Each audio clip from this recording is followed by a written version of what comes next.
Gestão, nós acreditamos que trocar experiências e compartilhar conhecimentos são chaves para o crescimento empresarial. E hoje nós vamos falar sobre gestão, sobre mercado e sobre estratégias que podem levar o seu negócio a um novo patamar. Então corre que ainda dá tempo de pegar aquela xícara de café e vir conosco nessa jornada de aprendizado e desafios.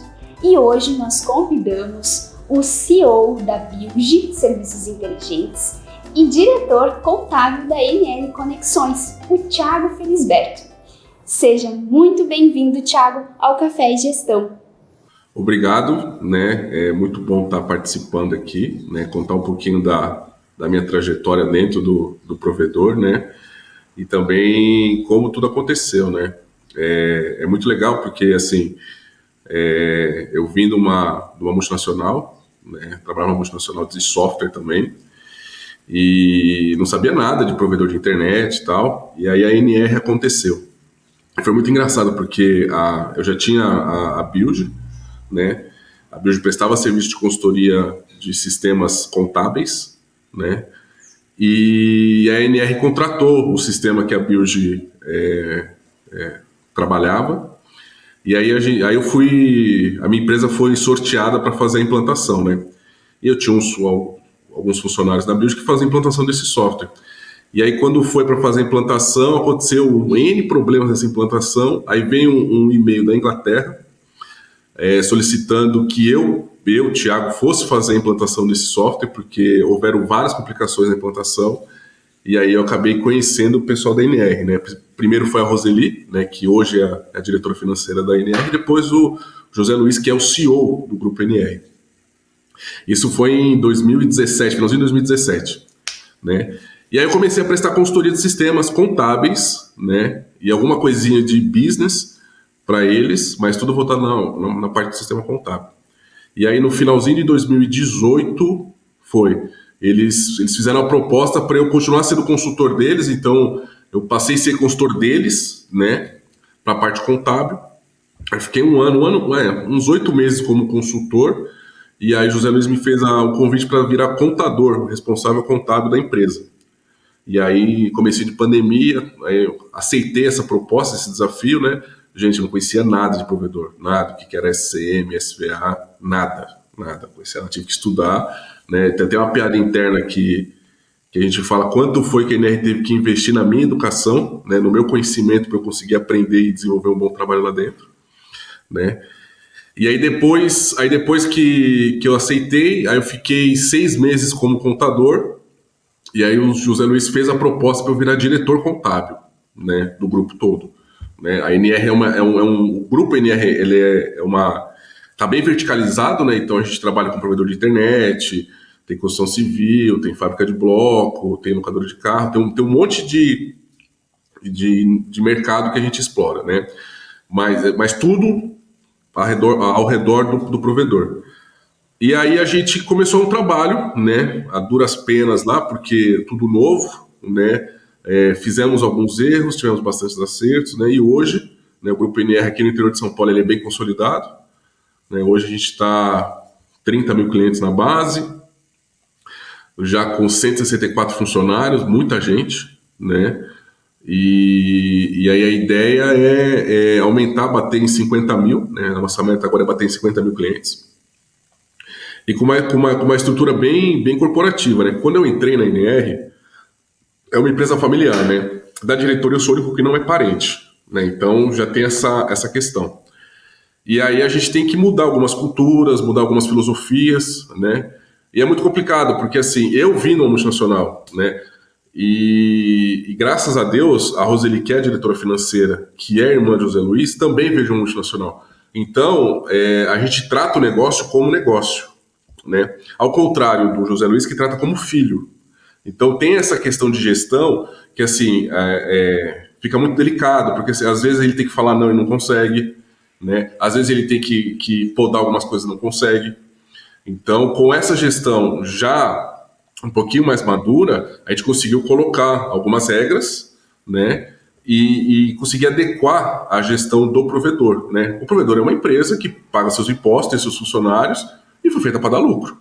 Simples assim, E foi muito dolorido, porque assim, até então a gente não tinha um RP voltado para provedor, né? Então foi aí que no final de 2019, final de 2020, final de 2020 veio o IXC, né? A gente contratou o IXC.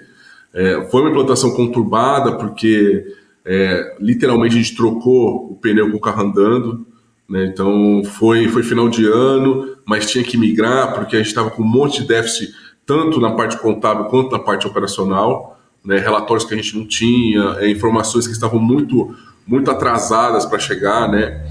E a gente colocou uma meta dentro do provedor, né? Que algumas pessoas me chamaram de louco na época, mas hoje dá para ver que louco foram eles, né, que não acreditaram, que foi o seguinte: a contabilidade real time, né? O provedor tem que ter contabilidade real time, o provedor tem que ter as oportunidades na mão para poder tomar decisão, né? Porque senão você fica refém de fornecedor, e o fornecedor ele quer vender, né? Ele quer que você pegue a mercadoria, ele vai parcelar em X vezes para você. Só que assim, às vezes você toma uma iniciativa, né? Um exemplo, você vai comprar, preciso comprar 1.000 roteadores, tudo bem. Vamos programar essa compra de 1.000 roteadores. Eu não vou consumir 1.000 roteadores da noite para o dia. Eu levo um tempo. Então, eu posso começar a negociar com o provedor, com o fornecedor, a entrega desses equipamentos. Certo? Então, tipo assim, eu vou fazer um pedido para você, vou fazer um pedido anual, eu preciso que você me mande X todo mês. E você vai faturar e eu vou te pagar. Simples assim. Então, você começa a trabalhar com o estoque do seu fornecedor. Aí você não fica imobilizando dinheiro, né? Porque hoje a gente sabe que aonde está o dinheiro do provedor não é na rede, é no estoque dele, no almoxarifado dele. Se ele não tiver uma boa gestão de almoxarifado, ele começa a perder dinheiro. É drop que fica lá porque foi retalhado, conector que some, ONU que se perde, né? Então a gente criou esse modelo usando o IXC, né? Criou esse modelo de processo dentro do IXC. Existem coisas que nós precisamos melhorar tanto no nosso processo, né, de pessoas quanto sistêmico, né, mas assim, são coisas que a ferramenta está ali e a gente precisa adequar ao nosso uso, certo? E aí essa parceria que a gente acabou fazendo com o IXC está dando bastante fruto, porque assim, estamos aprendendo coisas que a gente não imaginava que poderia implantar, né? Por exemplo, na minha concepção, técnico não tinha que ter almoxarifado, hoje tem, né? Eu entendo o que é essa questão de almoxarifado técnico, né? Então a gente começa a desenhar algumas coisas, né? Que às vezes a gente fala assim, nossa, mas isso aqui é um negócio tão óbvio, por que a gente não pensou antes, né? Porque a gente estava focado só no problema, não na solução. Então esse modelo de gestão que a gente trouxe, né? E eu falo a gente porque nós somos 5 diretores dentro do NR, né? E foi praticamente um colegiado, né? Então não é só um que toma a decisão, né? São 5. Logicamente que o José Luiz ele tem a última palavra, porque ele é o dono, né? Ele é o cara que está no contrato social, é o cara que vai assinar o balanço junto comigo. Mas assim, a gente tem que trazer solução para ele. Ele sempre fala assim, se eu tiver que pensar por vocês, eu não preciso de vocês, né? Isso ele fala para os diretores dele, né? É em conjunto, né? Tomar decisão em conjunto. Em conjunto. Ele fala que assim, diretor, desculpa, ele tem que pensar. Se ele ficar no operacional, ferrou, ele não precisa do diretor, ele precisa do operacional. É um pensamento que vamos abordar muito hoje, no decorrer da nossa conversa, sobre qual que é o papel do diretor, qual que é o papel do gestor dentro da empresa.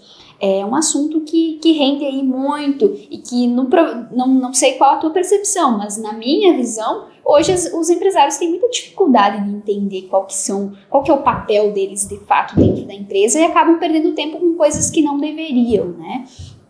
E, Thiago, eu achei muito bacana esse teu início. A NR é uma empresa jovem, né? Ela iniciou faz pouco tempo e teve um crescimento muito grande. Ao que você considera assim, como veio o crescimento? Ao que se deve o crescimento da NR tão rápido que saiu de nenhum cliente a 30 mil clientes? Então, que assim, quando o José Luiz começou, ele tinha uma lan house, né? E até então, o pessoal ele fazia madrugadão, tal. Tem um monte de história que ele conta aqui, que inclusive que a casa que eu moro hoje, que é do grupo, né? Que é de uma das empresas, ela era lan house. Essa casa aqui onde eu tô era lan house, né? Do José Luiz. E aí ele começou a perder cliente na Lan House. E aí ele foi perguntar o que estava acontecendo. E aí ele viu que o pessoal começou a comprar internet via rádio. Né? Então o pessoal começou a sair da Lan House e voltar para dentro de casa para usar a internet. E aí ele foi estudar sobre internet. E ele começou, ele e o filho dele, o Rafael, começaram a implantar, a colocar anteninha e tal, e começar a vender internet. Né? Então, tipo assim, foi a oportunidade que ele viu numa necessidade que ele previu, né? Porque começou o êxodo, né? Então o pessoal começou a sair da Lan House e voltar para dentro de casa para usar a internet. Então ele teve essa percepção e foi correr atrás, né? E na época, se eu não me engano, o Rafael era menor de idade ainda.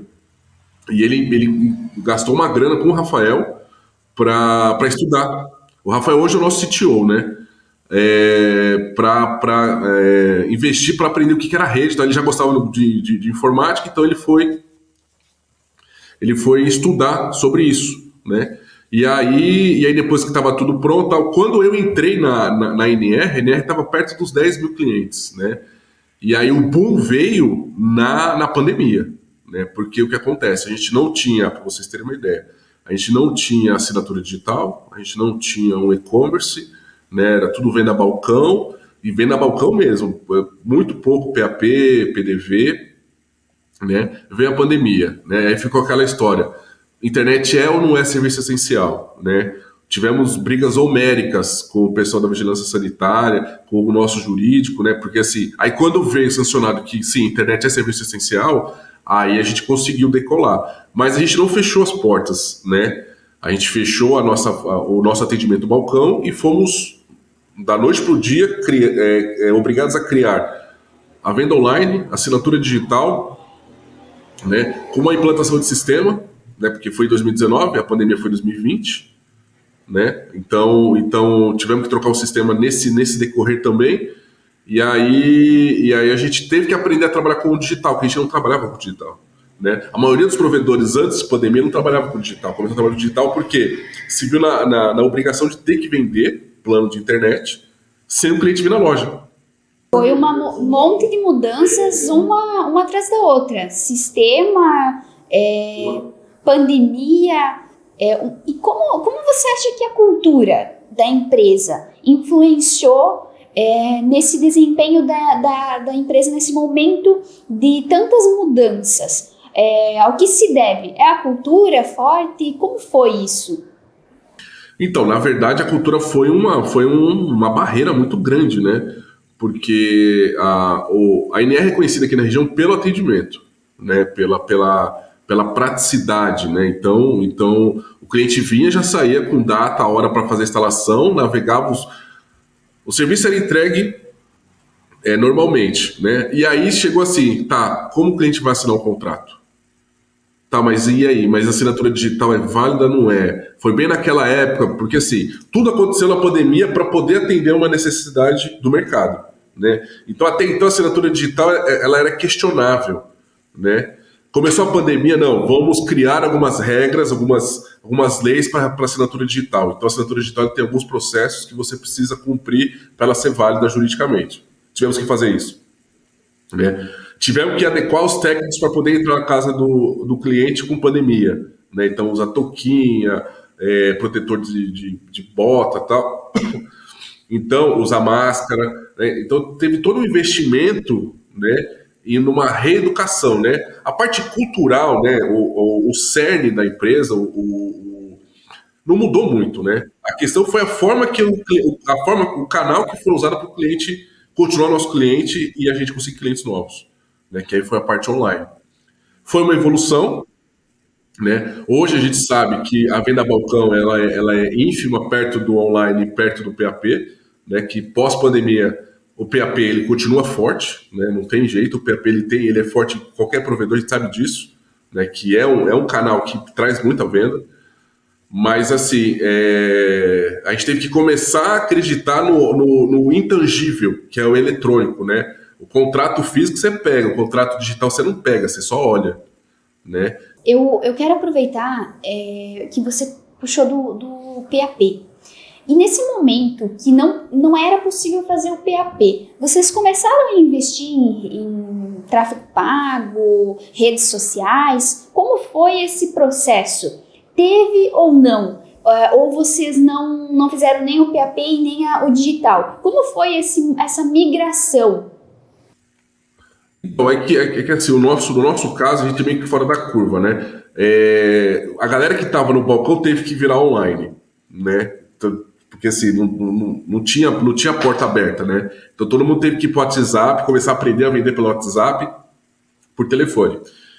Tráfego pago, a gente não investiu, mas a gente tinha as nossas redes sociais, né? Então a gente tinha uma pessoa que ficou responsável em gerir as nossas redes sociais. Mas assim, como a gente aqui em Rio Claro, nós temos 40% do market share, então a gente teve que investir sim, mas ficou numa zona que assim, todo mundo conhece a NR, né? A gente tem unidades, né, em outras cidades aqui que sim, aí a gente apanhou bastante, né, da concorrência. Por quê? Porque nós não éramos o bicho-papão, né? Então a gente não estava lá em cima, a gente estava embaixo. E a gente teve que sim investir em N ferramentas para poder trazer cliente. Alguns tiveram resultado, outras não. Isso é normal no jogo.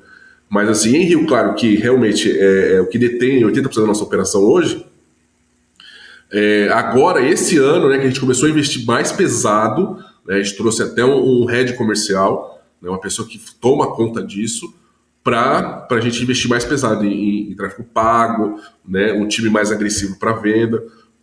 Porque assim, nós temos 9 lojas, né? Só uma que realmente ela anda sozinha na parte comercial, que é Rio Claro, porque tem a sua história, que é a matriz. O restante a gente está tendo que empurrar. Então a ideia de trazer uma pessoa de fora que tem esse conhecimento, esse know-how comercial para provedor, né, para venda de internet, e consiga montar a equipe e essa equipe seja produtiva, eficaz, né, coisa que porque assim, as pessoas falam assim, mas o gestor tem que saber fazer. Não, o gestor tem que ter o telefone de quem sabe fazer, né? Porque assim, ninguém é um Google para saber fazer tudo, né? Então, eu sempre falei, né, que a parte de gestão burocrática da NR é muito boa, né? O jurídico, o contábil, o administrativo é muito bom, mas a parte comercial a gente peca um pouco, porque assim, tirando a Natiele, que é a nossa vice-presidente de negócio, ninguém tem perfil comercial. Todo mundo aprendeu agora a ter perfil comercial, né? Então, a gente teve que trazer alguém para ajudar, né? E foi a chegada desse head, começou esse ano, e aí sim a gente viu que o que é um DRE comercial, o que é um CAC de instalação, o que é um CAC efetivo, né? São coisas que ele trouxe, são coisas que ele trouxe, ele precisava da informação. Ele falou assim, cara, eu preciso da informação, vocês precisam me trazer informação, porque senão eu não sei onde atacar. Entendeu? Perfeito. Porque, assim, e é importante a tua fala, porque o gestor não precisa saber tudo, ele precisa contratar pessoas que auxiliem ele, que tenham o conhecimento e que tragam isso para dentro do negócio. Muitas vezes você não vai conseguir ter conhecimento de todas as áreas que uma empresa tem. Então você tem que buscar profissionais que saibam mais do que você para te auxiliar, para trazer isso para dentro da empresa. E isso é um diferencial para o crescimento. Porque se você ficar esperando que um gestor, um diretor tenha todo o conhecimento, provavelmente você não vai crescer, porque aquela pessoa vai ter que aprender para depois fazer, né? Exatamente. Aí eu tiro por mim, né? É assim, a parte tributária, que foi a área que eu cresci na contabilidade, era a parte tributária rural, né? Então, tipo assim, tem nada a ver com a parte do provedor de internet. Eu tive que aprender tudo do zero. Só que assim, eu era a pessoa mais próxima que tinha naquele cenário, naquele ambiente, para a NR poder investir, né? A NR precisava ter alguém, né? A NR precisava investir nessa pessoa e investiu em mim, correto? Na parte comercial, a gente já estava com tudo pronto, a gente precisava do piloto, foi o que você falou. Então, nada mais justo que trazer esse piloto e falar assim, filhão, tá aqui o carro, se vira, né? Assim, nós temos N problemas, nós vamos te ajudar a corrigir esses problemas, mas assim, a batuta, a regra é sua. Eu não sou eu que vou sair lá da minha sala da contabilidade e falar assim, velho, eu preciso que você venda X planos por causa disso, isso, disso. Não sou eu que vou fazer isso. É o inverso. Você tem que falar assim pra mim, Thiago, eu preciso de roteador assim, porque assim, esse plano que a gente tá vendendo demanda esse tipo de roteador. Entendeu?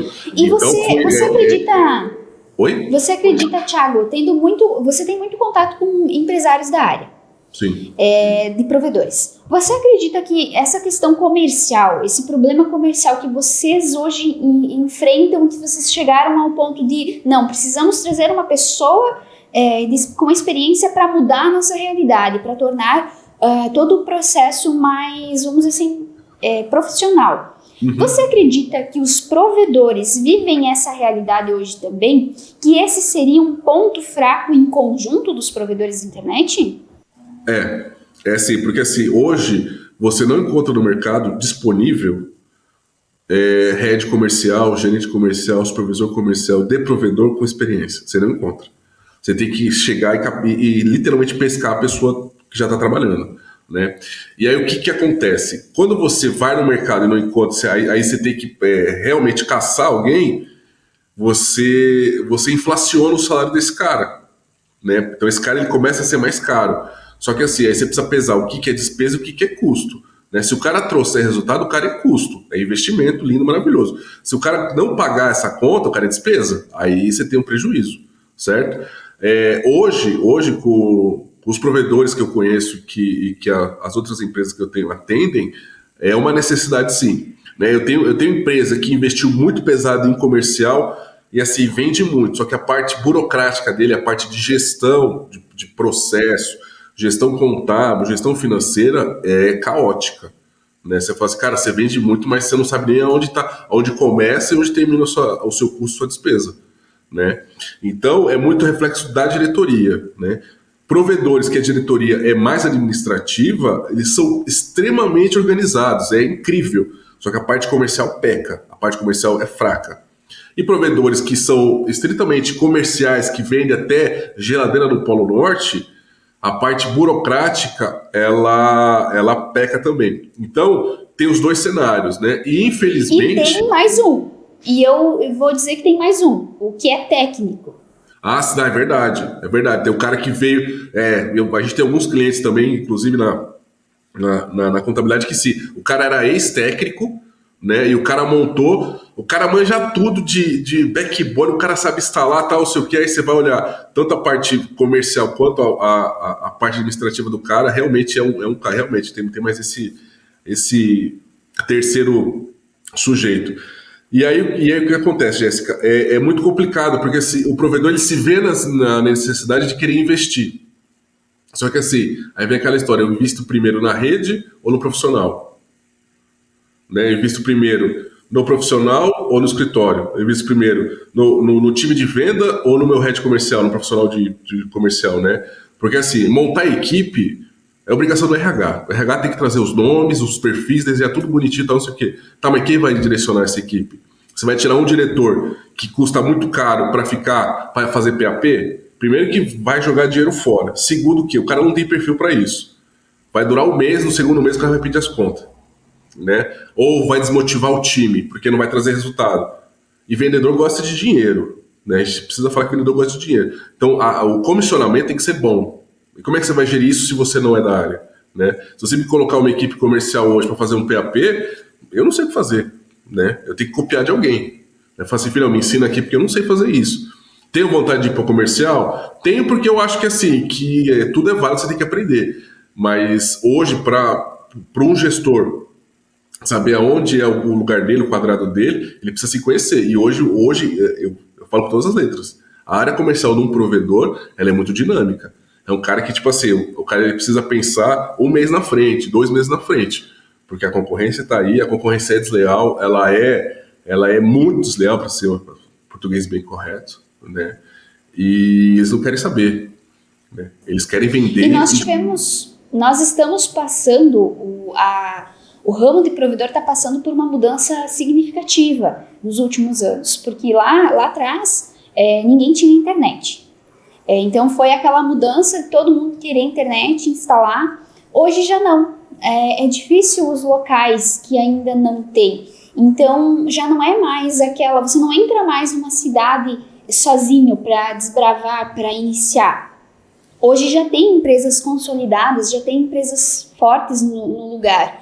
E tem as grandes operadoras. Então a gente está eu pelo menos, né, e aí gostaria de ver a sua opinião, eu pelo menos vi uma mudança, assim, e está muito mais difícil. Você tem que entrar com outras abordagens, porque todo mundo já tem. Então, o cliente que você vai conseguir é o cliente que está com o teu concorrente, porque não tem mais aquele cliente sem. Poucos os lugares, né, que não tem internet, que você vai entrar sozinho para abrir uma nova cidade. Hoje em dia, a maioria dos lugares já tem.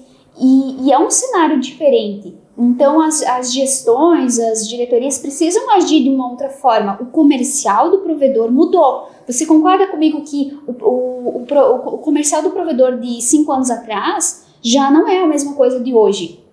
5 anos atrás, qualquer estratégia vendia. Hoje não é mais qualquer estratégia que vende. Hoje você tem que ter a estratégia literalmente de guerrilha, né? Cada filial tem que ter sua estratégia, tem que ter sua política, porque o perfil do consumidor é um, né? E aí o que acontece? Concordo plenamente com o que você falou, né? De 5 anos para trás até hoje mudou muito, né? Houve várias metamorfoses no processo comercial do provedor, né? Hoje, quando você é entrante numa cidade nova, a primeira coisa que você precisa fazer é o estudo de mercado. O estudo de mercado hoje para um provedor é pelo menos 6 meses, né? Porque você precisa conhecer o perfil, né? A cultura daquela região onde você vai atingir, quais são as dores do cliente que o provedor que atende não está conseguindo resolver, né? E fazer a abordagem direcionada para aquela área, né? No interior de São Paulo, que é onde eu vivo mais essa realidade, a gente tem a questão do provedor regional, né? O amor que o cliente tem porque o provedor é da cidade, né? Então, quando você entra numa cidade, a primeira coisa que você precisa quebrar é isso, né? Você é um entrante, né? Então, por que eu vou trocar um cara que eu conheço, que jogou bola comigo na infância, para contratar um serviço seu se eu nem te conheço? Você é 100 quilômetros da minha casa, sua matriz, né? Então você precisa vir com essa cultura. E aí você tem que ofertar serviços que a pessoa vai querer contratar, né? Não adianta você ter um mix gigante de serviço lá de SVA, sendo que o cara não vai usar, não é o perfil daquele usuário. Então você precisa fazer, né, um estudo de caso, saber quem é o usuário e montar uma proposta adequada para aquele usuário, para aquela região. Né? Não adianta eu chegar assim e falar assim, o que rola na matriz tem que rolar nas filiais. Pode até rolar, mas assim, tem coisa que vai ficar encalhada e tem coisa que realmente você vai conseguir desenvolver.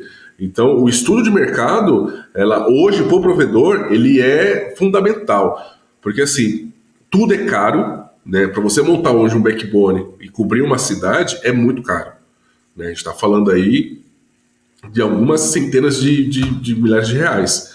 Então, você chega numa cidade, vou abrir 10 mil portas na cidade. Beleza. Você tem 2 bilhões guardados para conseguir investir? Porque esse dinheiro não vai voltar assim não, filhão. Né? Porque assim, hoje para você ativar uma porta, quanto custa? Né?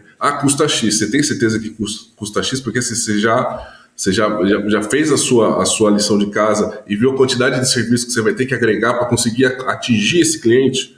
Porque assim, vender só internet, todo mundo vende. Né? Todo mundo oferta, mas o CPF só compra uma. É isso que o comercial ele vem para trazer para a parte de gestão. Fala assim, gente, quem contrata é um cara só. Né? Você pode ter 9 CTOs no poste, uma porta só vai atender aquela casa. Então o que a gente está fazendo para conseguir ser essa porta que vai atender essa casa? Aí vem os serviços agregados. Né? Como o provedor bem estruturado, bem trabalhado, sabe que tem serviço que tem aderência, tem serviço que não tem aderência.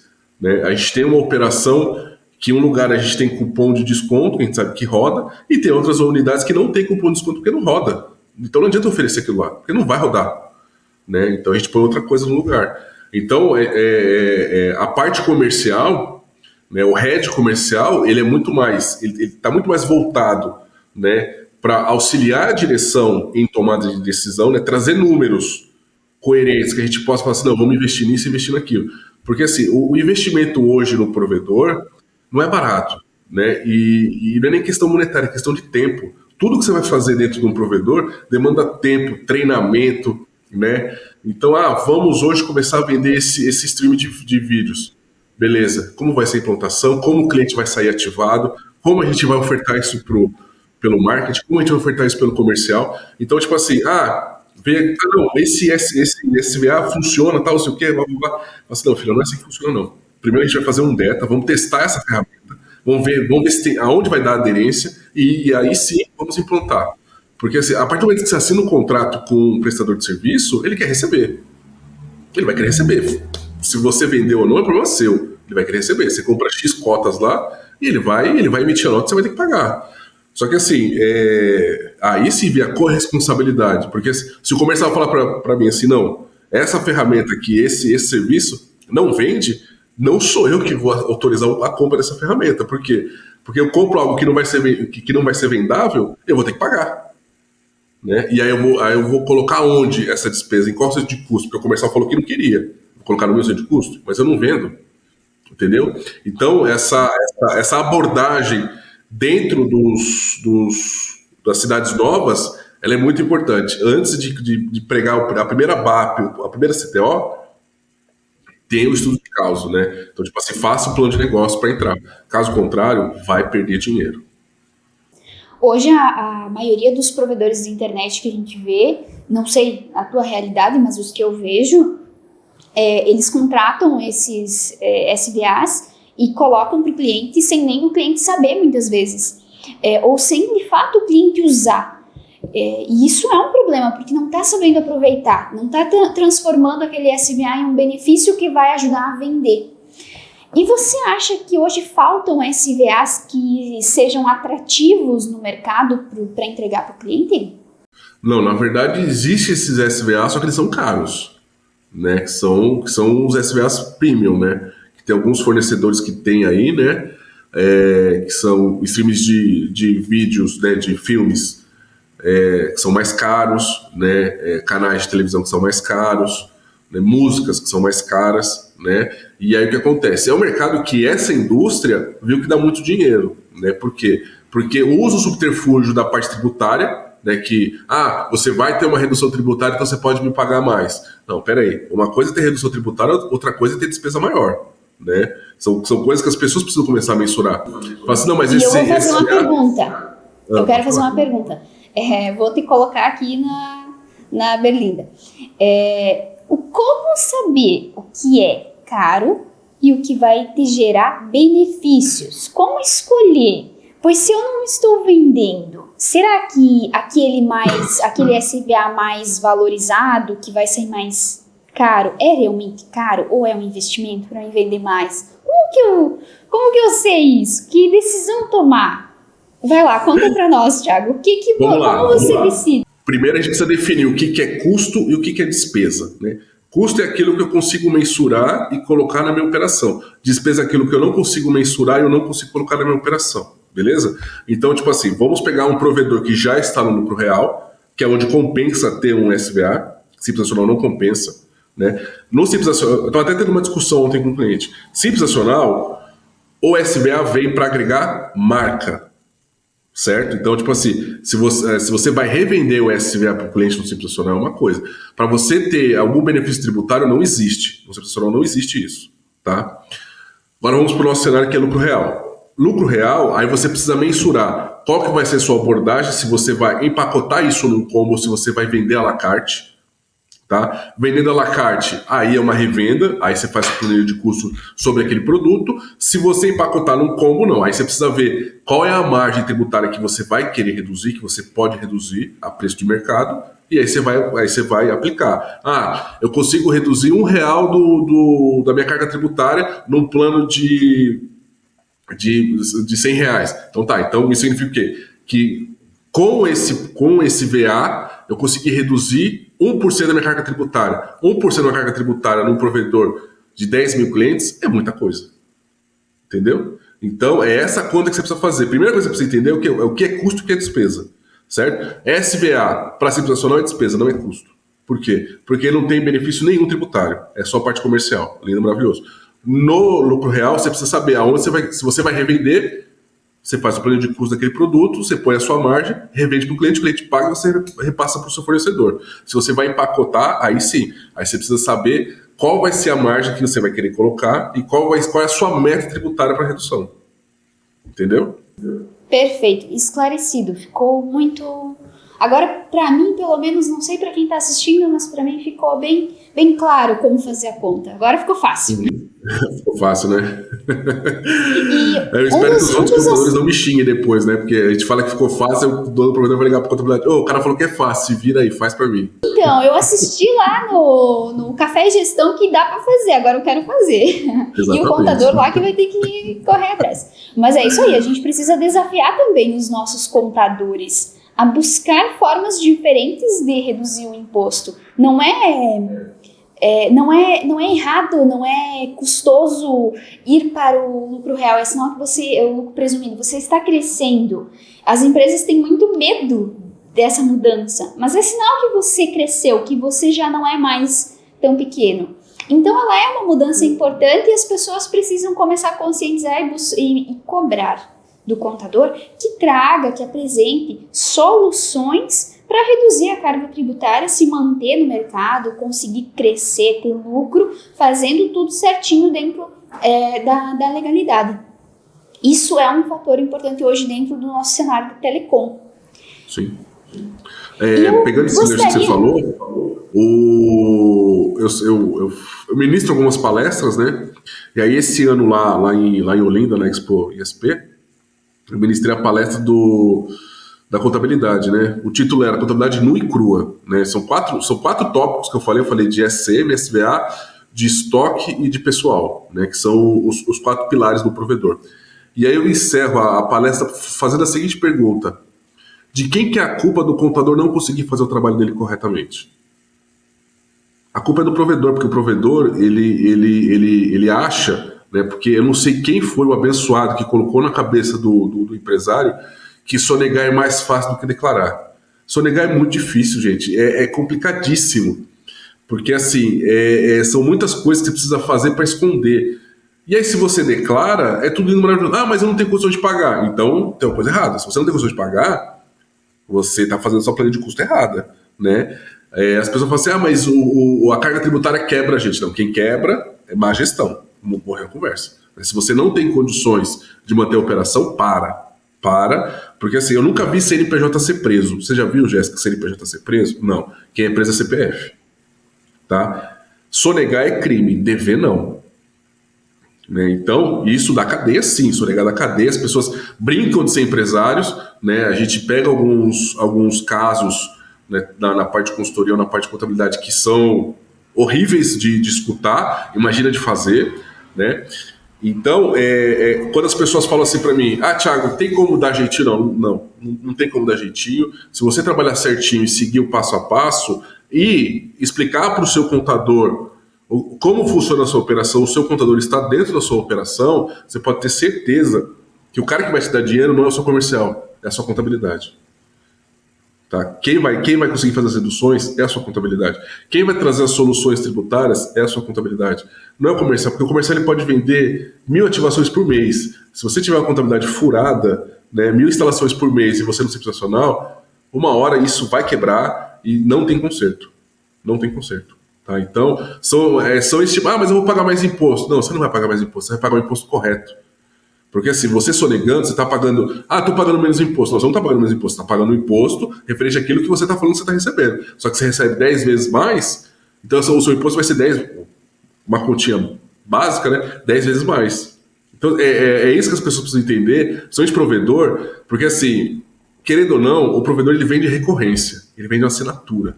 Né? Então, no contrato lá de 12 meses de fidelidade, ele pode se programar que ele vai receber. Né? Aí você tira lá 8% de inadimplência, mas você vai receber aquilo lá.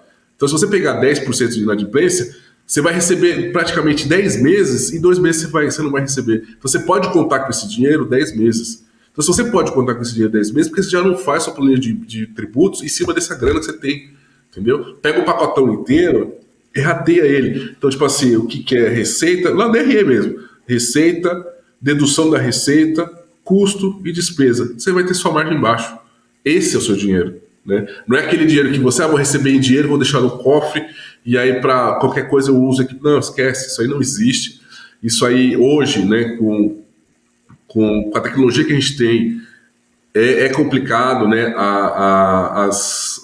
Os órgãos públicos eles estão se unindo, né? Vai chegar um momento que a gente não vai mais fazer declaração, vai chegar o boleto para a gente pagar no imposto, vai chegar esse momento um dia, né? Todas as esferas públicas estão caminhando para isso, né? Pessoa física, por exemplo, a Receita sabe se você vai declarar ou não o imposto de renda, né? Ela fica só esperando, mas ela sabe o quanto já movimentou na sua conta, sabe? Pessoa jurídica está indo para o mesmo cenário, né? Então, as pessoas precisam entender que sonegar hoje dá mais trabalho do que trabalhar certo. Por incrível que pareça. Dá muito mais trabalho. Basicamente isso, né? É um longo caminho que nós temos que percorrer para que o empresário tenha essa visão. E o que acontece? Falta informação, falta conhecimento, em buscar conhecimento, em entender mais do assunto.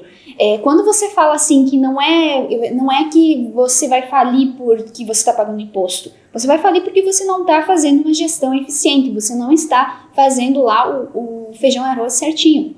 Esse é um dos grandes problemas que a gente ainda enfrenta.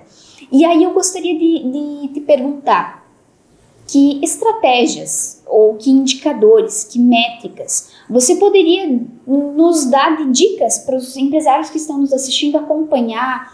Você já falou do DRE, você já falou de alguns relatórios, mas gostaria que você trouxesse mais sobre quais métricas, indicadores, o que o gestor tem que olhar, o que é o papel dele.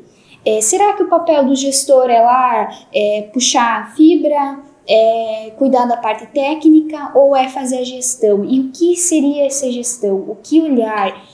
Você consegue nos trazer isso, Thiago, para que as outras pessoas talvez consigam implantar também dentro das suas empresas?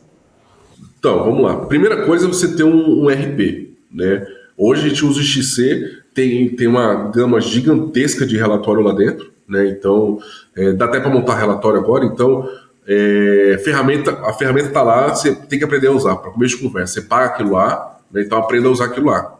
Né? Não adianta nada. Aquela velha história, né? Eu tenho um carro de 1 milhão, mas eu não tenho habilitação. Para que você tem um carro de 1 milhão? Né? Então, a mesma coisa do RP. Então, você tem um RP que consegue agregar valor ao seu trabalho, use o RP. Já vamos começar por aí. Segundo, fazer algumas relações, né? Então, eu estou no Simples Nacional. Então, qual que é o número mágico para eu migrar pro sistema de apuração, né? Lucro real, lucro presumido. Primeira coisa, você precisa entender o estado onde você está inserido, né? Hoje, em São Paulo, lucro presumido é loucura, né? Você tem que ir direto para o lucro real. No Nordeste, em Santa Catarina, eu sei que tem algumas vantagens você ficar no lucro presumido, né? Então, primeiro você tem que estudar o estado onde você está. Você está com a sua contabilidade e fala assim, ó, é isso, isso e isso, o que eu consigo, né? Para onde eu vou trabalhar. Então você já tem o RP, você já tem o regime tributário que você vai se adequar, né, com o número de clientes que você tem. Beleza, agora vamos para a parte de indicadores. A primeira coisa que o gestor, né, o dono de provedor ou o diretor de provedor precisa aprender. O que é ponto de equilíbrio?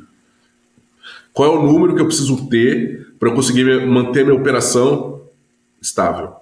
Né? Onde ela se paga e eu não preciso mais aportar dinheiro, nem tirar dinheiro.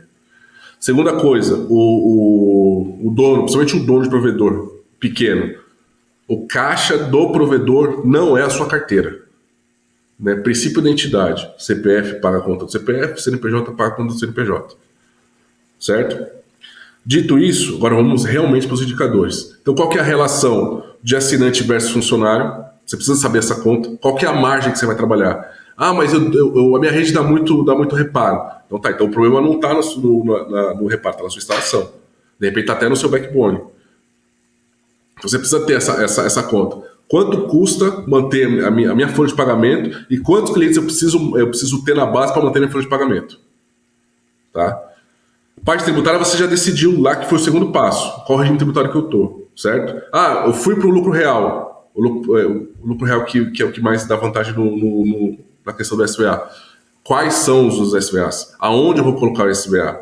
né? Qual que vai ser a minha margem de contribuição na fatura do cliente? Então, quanto por cento eu vou colocar de SCM e quanto por cento eu vou colocar de SVA? Lembrando que cada provedor tem a sua métrica, cada provedor tem a sua necessidade, né? Desenhar o seu modelo de custo, tanto do SCM quanto dos SVAs e outros serviços agregados que você for ofertar para o seu cliente. Mas assim, você tem que ter a planilha de custo. E em cima disso, você tem que ter o seu balancete e o seu balanço para conseguir trabalhar. Se você não tiver esses números, não adianta. Feito isso, agora vamos para a parte financeira. Qual que é o meu índice de churn? Qual que é o meu índice de inadimplência? Né? Lembrando que churn e inadimplência são diferentes. Você precisa entender o que é isso, né? Qual que é o meu prazo médio de pagamento de fornecedor? Negociar com o fornecedor, carência. Ah, mas ele vai me cobrar juros. Tá bom. Hoje a Selic é 13%. Você vai pegar 13% e dividir por 12. É os juros que o banco vai te cobrar, né? Para você fazer o financiamento, para começar a base. Então, mas ele vai me cobrar 2% de juros.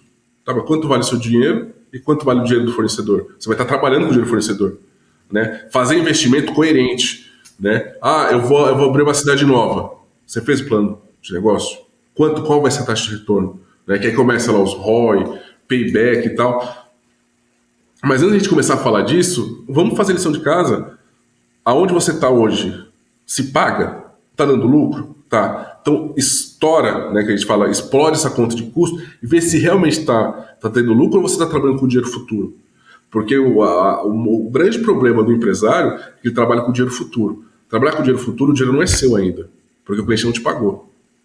Né? Então, você faz um empréstimo lá de 1 milhão, sendo que você tem lá 5 milhões para receber, só que ninguém te pagou nada ainda. Só que o banco, daqui a 30 dias, vai te mandar o boletim para você pagar o empréstimo. Você tem inadimplência, como é que você faz? Né? Então, as pessoas precisam entender que assim, existe o caixa, né? Que não é a carteira do dono da empresa. Existe um fluxo de caixa. O fluxo de caixa, que é um outro relatório, que é um outro indicador, precisa ser muito bem desenhado. O que é o fluxo de caixa? É o quanto eu tenho que pagar e o quanto eu tenho que receber. A diferença disso está aqui e vai para o dia seguinte. E assim, né? No outro dia a mesma coisa, quanto eu tenho para pagar, quanto eu tenho para receber. A partir do momento que o fluxo de gasto começa a dar negativo aqui, você tem um problema. Qual que é o problema? O desencaixe financeiro. O que é o desencaixe financeiro? Você está tendo que pegar recurso de outro lugar ou antecipar a receita para poder cobrir a conta. Isso gera custo. Juros, né? E juros, infelizmente, ele existe para alguém ganhar dinheiro. E quem ganha dinheiro, na maioria das vezes, é banco. Né? Que aí você começa a usar o cheque especial da conta, você começa a usar cartão de crédito, né? E aí você começa a se endividar. E aí a origem do endividamento qual que foi? Foi a falta de planejamento de seguir um fluxo de caixa. Né? Mas para você ter um bom fluxo de caixa, você tem uma outra coisa, que é o quê? A previsão orçamentária. Você tem que fazer o orçamento da empresa. 12 meses. Mas isso é muito além do que eu preciso, eu só tenho 5 mil clientes. Você fala assim, cara, você tem 5 mil clientes, é só você fazer a conta. Se seu ticket médio é R$100, você tem um faturamento de R$500 mil.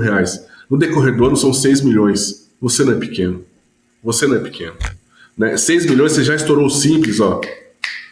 Né? E como é que você está no simples ainda? Então, são essas perguntas que a contabilidade, que o gestor, que o diretor, eles precisam fazer para o dono do provedor. Né? Quando você é dono do provedor, são perguntas que você não quer ouvir.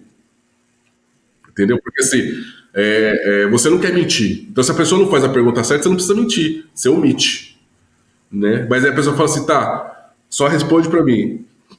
5 mil vezes 100 dá quanto? Qual que é o limite do simples? 4.800. Você está faturando 6, como é que você está no simples ainda? Né? A conta não bate. Então, a gente já falou de alguns indicadores, né? Que é o fluxo de caixa, DRE, balanço, balancete, planilha orçamentária, planilha de custo, né? Tudo isso tem uma correlação, né? Precisa ter um DRE dentro do comercial? Precisa, você precisa saber quanto custa o seu comercial. Precisa ter um DRE dentro do operacional? Precisa, você precisa saber quanto custa o seu operacional. E juntando tudo isso, você começa a criar indicadores virtuais, né? Que são as famosas dashboard, tal, não sei o quê, que aí desenha gráfico, faz projeção, tal. Se você tiver um pouquinho de noção de estatística, você consegue colocar mais informações para tomar decisão. Só que assim, isso tudo precisa vir mastigado para quem toma decisão. Porque se o cara for ter que garimpar, minerar essa informação para depois tomar decisão, ou o cara faz isso ou o cara não faz. E aí, infelizmente, o ser humano ele tem a autodefesa que é se recolher, se retrair, né? Então ele não vai fazer, porque vai dar trabalho, né? Então sabe a história do peixe e do gato? Você nunca vai deixar o gato cuidar do peixe, entendeu? Então você tem que ter uma pessoa de fora que faça isso e te traga a verdade. Fala assim, velho, sua empresa está nessa situação, você precisa tomar essas ações. Esses são os números. E matemática é exata, a matemática não mente, né? O papel aceita tudo, mas a matemática não. Então, são esses indicadores que a gente tem que trabalhar. Tem algumas coisas que ficam mais fáceis de plantar e outras não. Depende muito de quem está manipulando a informação. Mas sim, hoje, um provedor aí que está prevendo já, está com 3 mil clientes, o cara precisa investir, né? Ou numa empresa ou numa pessoa que conheça dados, que consiga manipular dados, né? Que consiga trazer as informações junto com o seu RP. Né? Porque assim, o RP ele vai aceitar tudo que o ser humano vai colocar lá. Mas assim, tem muita coisa que não está no RP. Né? Por exemplo, quanto custa o tempo de ligação do atendente? Ah, por que eu preciso saber isso? Para saber quem é o atendente que te dá retorno e quem não dá retorno. Porque você investe uma fortuna em PBX, uma fortuna em ferramenta de chat lá, por exemplo, o Opa, e o cara não está usando adequadamente, aquilo lá custa. Né? Só que assim, a partir do momento que o cara não está usando, vira despesa. Por quê? Porque você está pagando e ninguém está usufruindo. Né? Então são essas coisas que precisam ser mensuradas. Né? Que aí a gente chega na gestão granular. Né?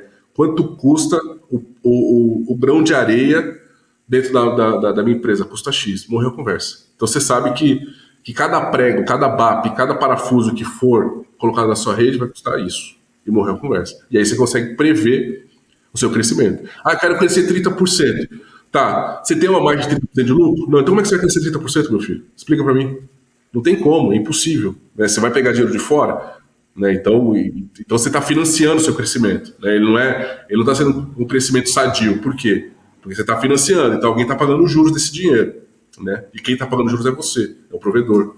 São essas contas que o provedor precisa colocar e mensurar. Né? Ah, eu preciso de X clientes para atender tal cidade. Tá, em qual cenário? No cenário onde você está hoje, beleza? É fácil de atender. E no cenário que você não conhece ninguém te conhece, você vai ter que botar um caminhão de marketing e dinheiro no marketing para você conseguir ser conhecido, para conseguir ter retorno. E esse caminhão de dinheiro que você pôs na frente, quem pagou? Não foi aquela operação, foi essa operação daqui. Então são essas contas que o provedor precisa fazer. São esses indicadores assim que eu acho mais fácil de trabalhar. Né? Parece muita coisa, mas assim, de verdade, isso cabe em 2 folhas A4, os números. Né? E aí você, habituado a ver esses números, fica mais fácil. Né? Hoje, por exemplo, no nosso balanço, os alunos já sabem até quais são as coisas que ele precisa ver. Né? Então ele bate, ele vira assim as folhas e fala, não, beleza, morreu a conversa. Né? Por quê? Porque ele já se habituou a ver esses números. Né? Já se habituou a falar, não, gente, precisamos fazer isso, cara, porque daqui 6 meses vai acontecer isso. Sabe? Ser mais previsível na tomada de decisão. Perfeito. E o software ele não vai descobrir os dados sozinhos. Alguém vai ter que alimentar. E se os dados do DRE, do balanço, não estiverem certos, você vai tomar decisão em cima de coisas que não existem. E aí a chance do erro é muito grande. Então, fica aí o alerta, uma dica minha, cuidado, atenção com o dia a dia, com as operações do dia a dia, que é de registrar tudo no software, que é de colocar e informar tudo o que está acontecendo de fato. Porque o teu contador ele não tem uma bola de cristal e se você não colocar as coisas dentro do... informar as coisas para ele, ele não vai saber, ele não vai conseguir te direcionar. Então, a minha dica seria essa para quem está nos assistindo. Cuidem do dia a dia, daquelas rotinas que parecem desnecessárias, mas que vão fornecer os dados para alguém analisar. Porque se não tiver dados para analisar, não tem informações, você não vai conseguir ter gráficos, o teu contador ele não vai conseguir te ajudar em momento nenhum.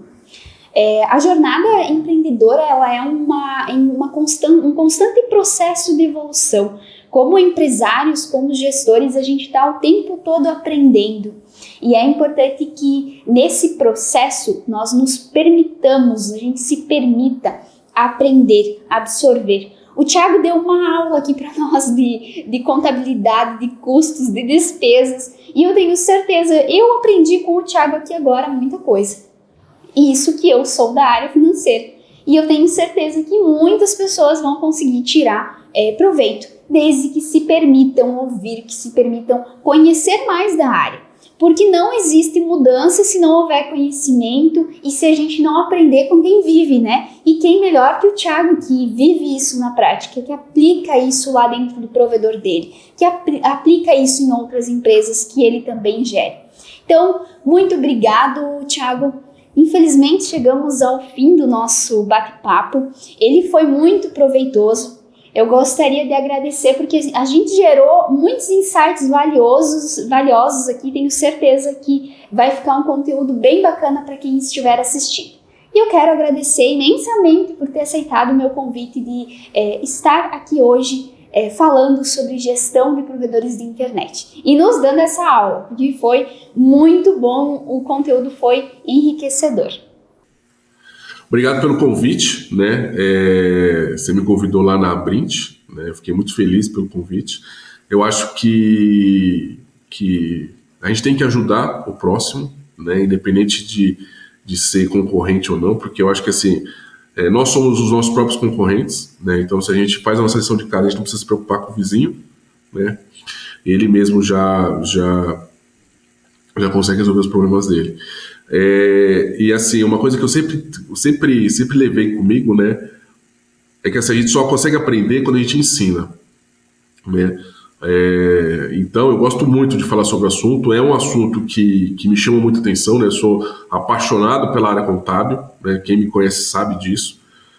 Não é uma área que assim, não é a única área que eu trabalho, né? Mas é uma área que eu domino bastante, né? E a contabilidade para provedor, ela é muito desafiadora, porque assim, ela é muito nova, né? Ao contrário das outras contabilidades mais tradicionais, e existem algumas coisas dentro da contabilidade do provedor que desafiam o conhecimento, né? Que você precisa estudar. E eu gosto muito de estudar, né? Então eu espero que as pessoas tenham entendido, né, o que foi dito hoje. Mais uma vez eu vou agradecer muito, foi muito legal participar desse Café e Gestão. Estamos aí, né, cara? Quando precisar, as pessoas me encontram na rede social, né? Depois que eu comecei a fazer consultoria, minha rede social parece... Tem que deixar meu celular longe, porque senão eu não consigo trabalhar, né? Porque todo mundo me chama para tirar uma dúvida. Eu tiro dúvidas, né? Coisas pertinentes, outras não, eu faço, gente, não é bem assim, fala com fulano, né? Mas é isso, Jéssica. Brigadão, viu? Valeu, acho que foi um encontro bem bacana. E para o pessoal que está nos assistindo, fiquem atentos porque essa jornada de entrevistar e conversar com empresários da área de telecom vai continuar. Então fiquem ligados nas nossas redes sociais que logo vai ter mais uma entrevista para você trocar experiências. Até lá!